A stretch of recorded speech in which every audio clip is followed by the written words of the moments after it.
সুপ্রিয় চতুর্থ শ্রেণীর শিক্ষার্থীবৃন্দ, আজকে আমরা শিখব ৬৮ থেকে ৭১ পৃষ্ঠার যে গুরুত্বপূর্ণ অঙ্ক আছে সেগুলো ভালো করে শিখে নিব।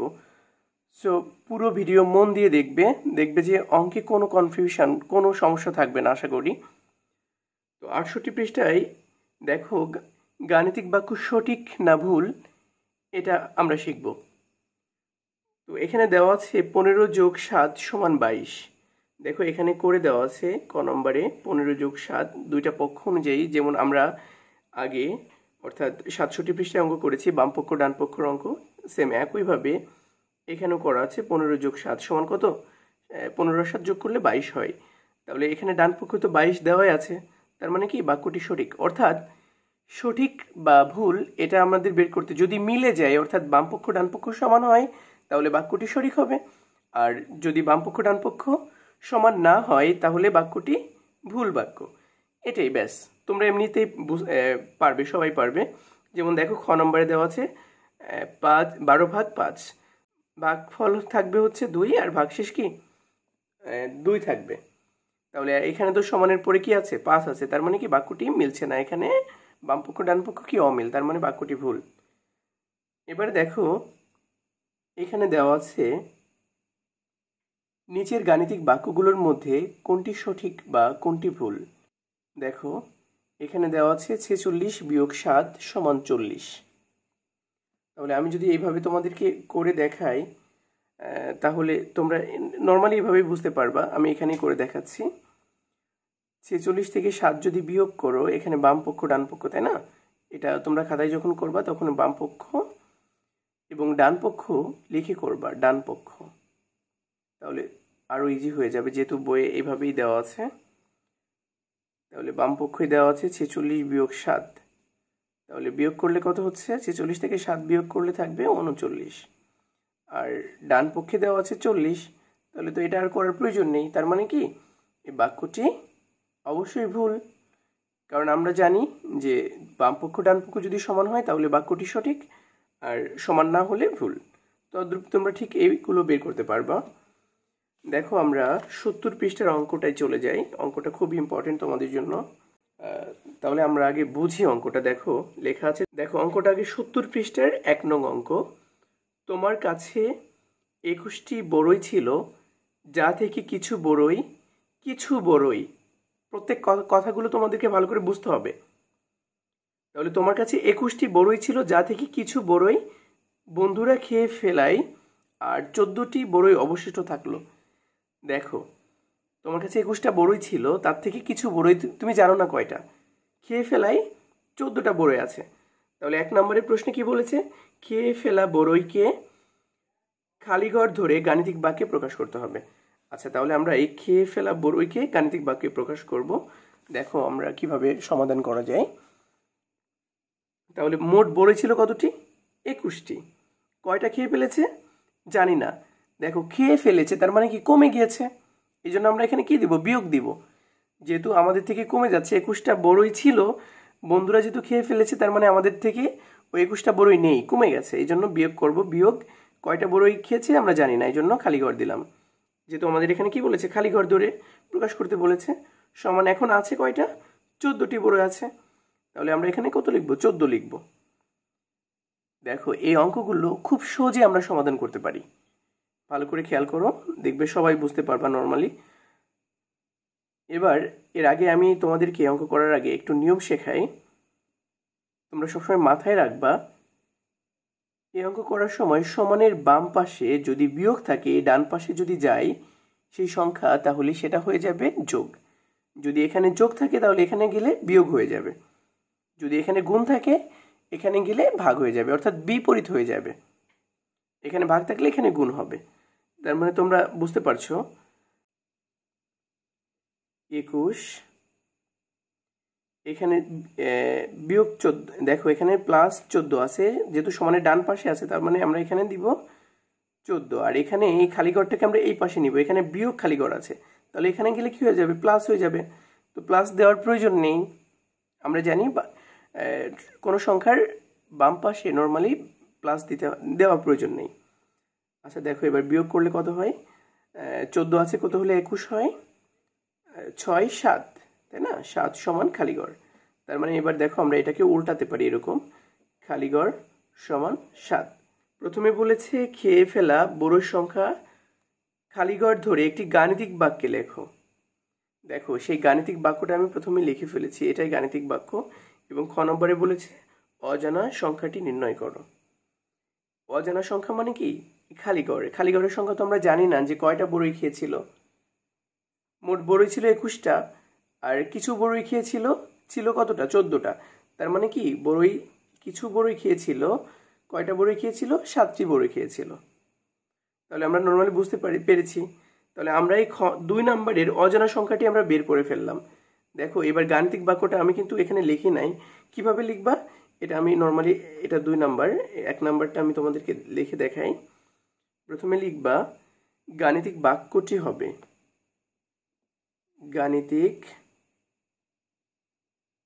বাক্যটি হবে, আচ্ছা তাহলে এখানে গাণিতিক বাক্যটি মোট বড়ই ছিল 21টি, দিলাম কিছু বড়ই খেয়েছে। কিছু বড়ই তো আমরা জানি না, খেয়ে গেছে মানে কি কমে গেছে, এই জন্য মাইনাস খালিঘর সমান অবশিষ্ট আছে 14টি। তাহলে এটাই হলো আমাদের গাণিতিক বাক্য।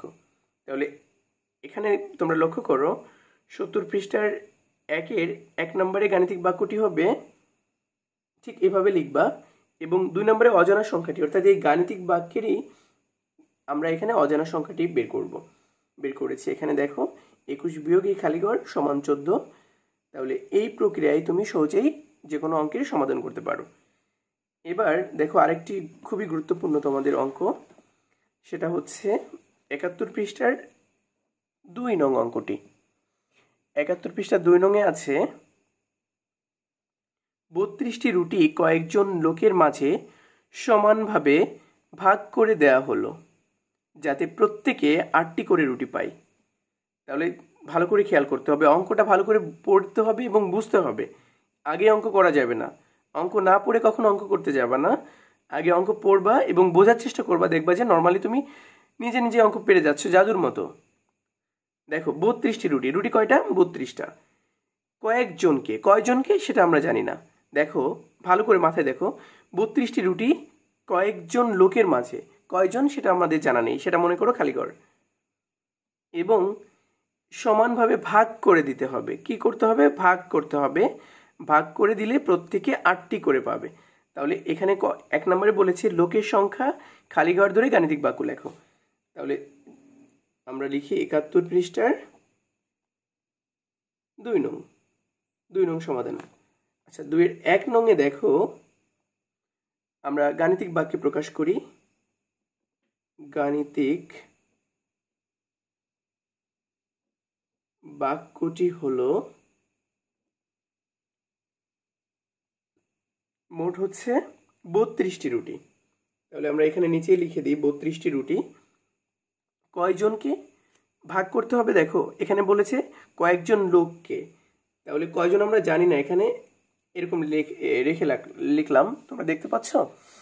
দেখো ভালো করে, কয়জন সেটা আমরা শিওর জানি না, এই জন্য ভাগ করতে হবে। এই জন্য এখানে কি দিব? আমরা ভাগ দিব। ভাগ করে কতটা? 8টি রুটি, এক একজনে কতটি রুটি পায়? 8টি করে পাই। এই দেখো প্রত্যেক মানে হচ্ছে একটি, তোমাদের মাথায় রাখতে হবে প্রত্যেক মানে হচ্ছে একজন। যদি প্রত্যেক বলে তাহলে একজন কয়টা পাবে? 8টি রুটি পাবে, সমান 8টি। তাহলে আমাদের গাণিতিক বাক্যটা হয়ে গেল। এবার বলেছে গাণিতিক বাক্যের 2 নম্বরে দেখো অজানা সংখ্যাটি নির্ণয় করো। তাহলে আমরা 2 নম্বরে এই অজানা সংখ্যাটি, অর্থাৎ এই খালিঘরের মানটা আমাদের নির্ণয় করতে হবে। তাহলে আমরা ঠিক এই অঙ্কটার মতো দেখি 32 ভাগ খালিঘর সমান 8। দেখো এই অঙ্কগুলো নর্মালি বা দিয়ে করতে হয়। আমরা আগেরটার মতো এখানে 32 রেখে দিলাম, এখানে ভাগ আছে, দেখো এখানে ভাগ রেখে দিলাম, এখানে 8টা আছে, 8টা আমরা এই পাশে নিয়ে আসলাম, আর এই খালিঘরটা এই পাশে নিয়ে আসলাম। তাহলে এই 8 32-এর মধ্যে কতবার যায়? 4 বার যায়, 4 8 32 সমান খালিঘর। অতএব আমরা এটা উল্টাই লিখতে পারি, কারণ উল্টালে তখন কি যোগ বিয়োগ গুণ ভাগের কোনো পরিবর্তন হয় না। যদি আমরা পুরোটা উল্টাই তাহলে সমানের পাশে আছে খালিঘর, আমরা এই পাশে নিয়ে আসবো এবং এই পাশে 4 দিব। তাহলে আমাদের এই অজানা সংখ্যাটি বেরিয়ে গেল। আমাদের অজানা সংখ্যাটি কত? 4। এবার দেখো 2 নম্বর অঙ্কটি। আগে ভালো করে আমরা অঙ্কটা পড়ে নিই।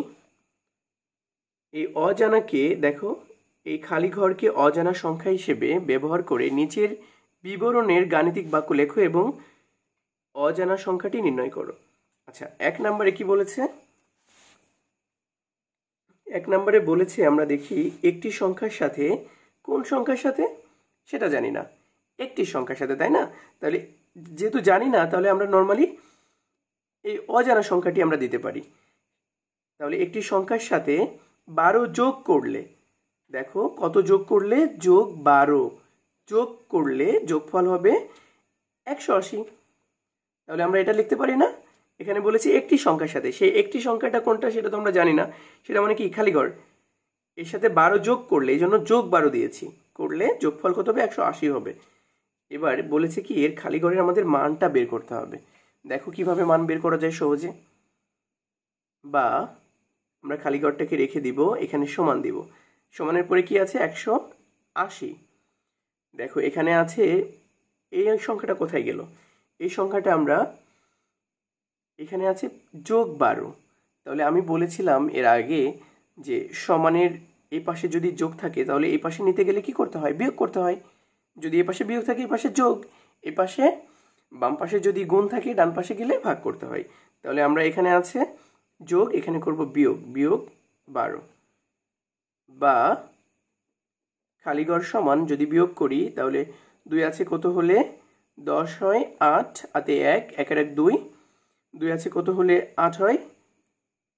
6, হাতে কিছু না 1, 168।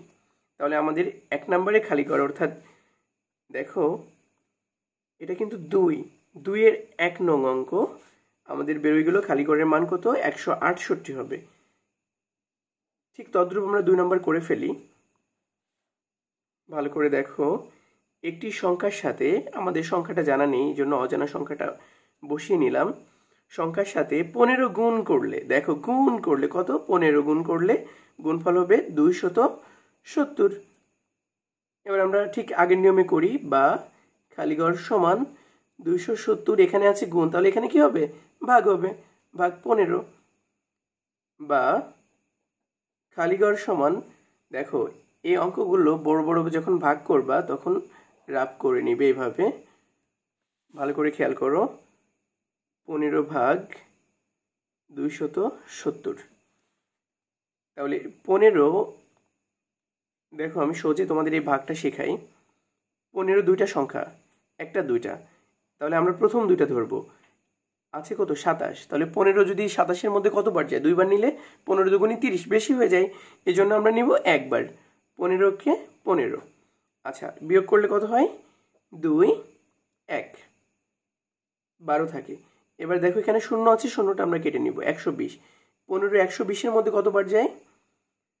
দেখো আমরা মনে মনে ধরে নিব, যদি 15 যদি 5 8 বার নেই, 5 8 40, 8 কে 8 আর 4 12, হ্যাঁ, তাহলে 8 বার নিলে দেখো মিলে যায়। 5 8 40-এর শূন্য, 8 কে 8, 8 আর 4 12, মিলে গেছে।